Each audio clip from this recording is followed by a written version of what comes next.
On one particular Sunday, the boy was watching his kids play in the backyard.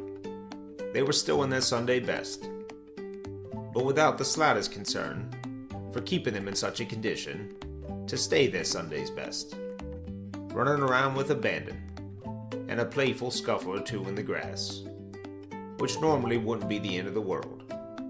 But it had rained the day before, and despite it being a beautiful sunny day, the ground was still soggy enough to leave a messy brown residue all over their nice outfits.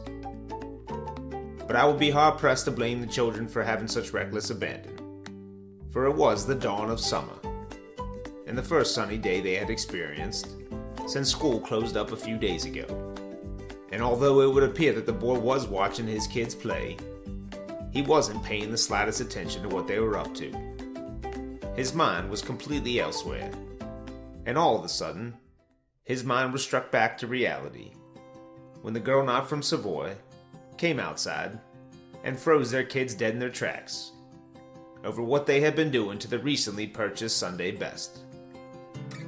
And after the kids got theirs and were pressed into heading inside to change into more suitable outfits, the boy got his, for inexcusably allowing such misconduct to go on during his watch.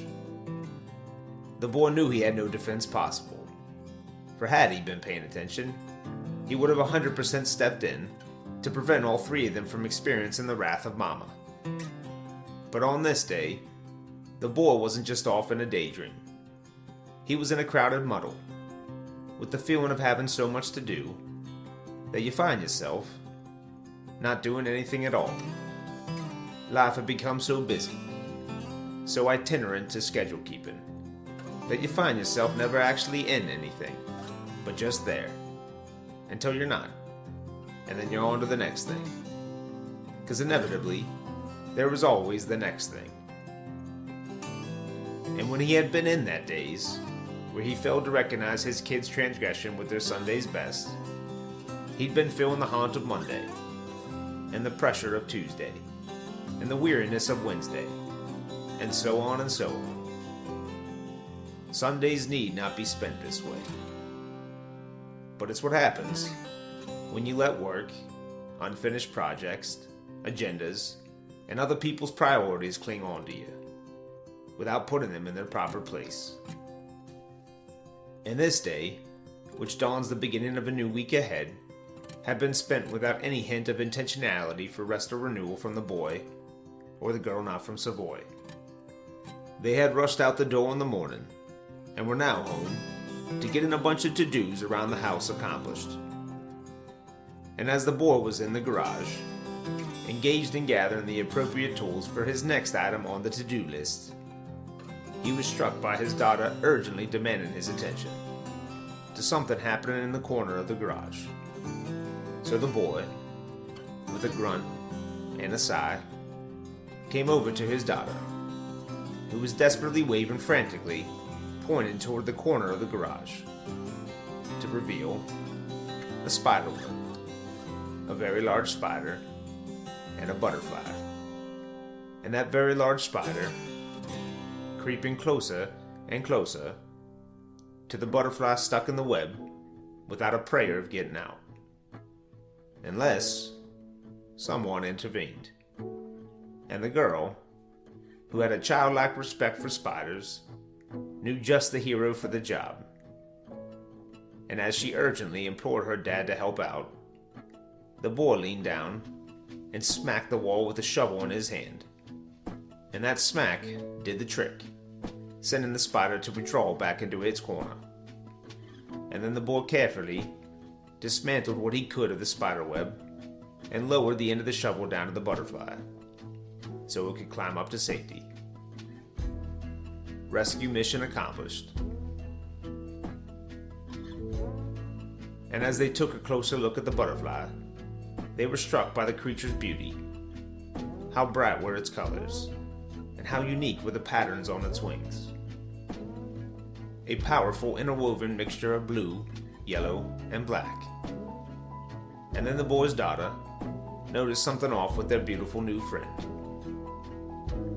Her wings seemed to have a slight clip in it, which would explain how the butterfly got caught in such a pickled situation in their garage.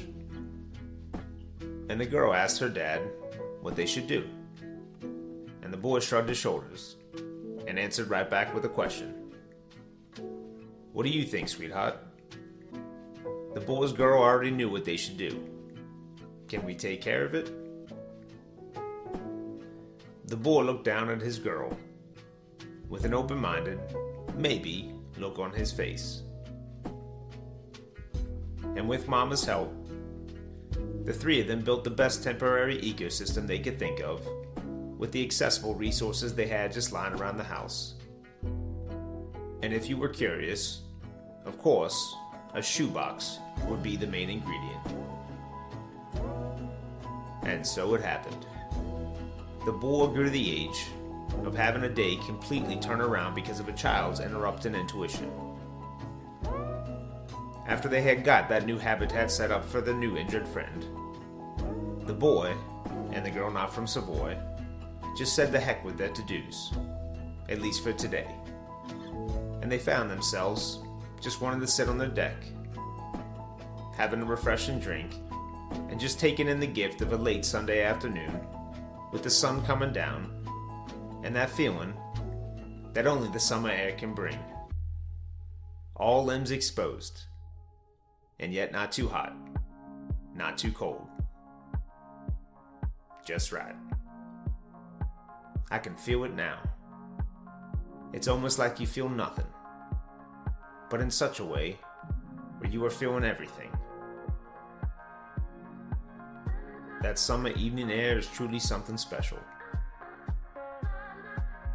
And they just watched their kids playing in the backyard with some of their neighborhood friends who just so happened to stop by, with no agenda or concern for what time it was, or what tomorrow had in store.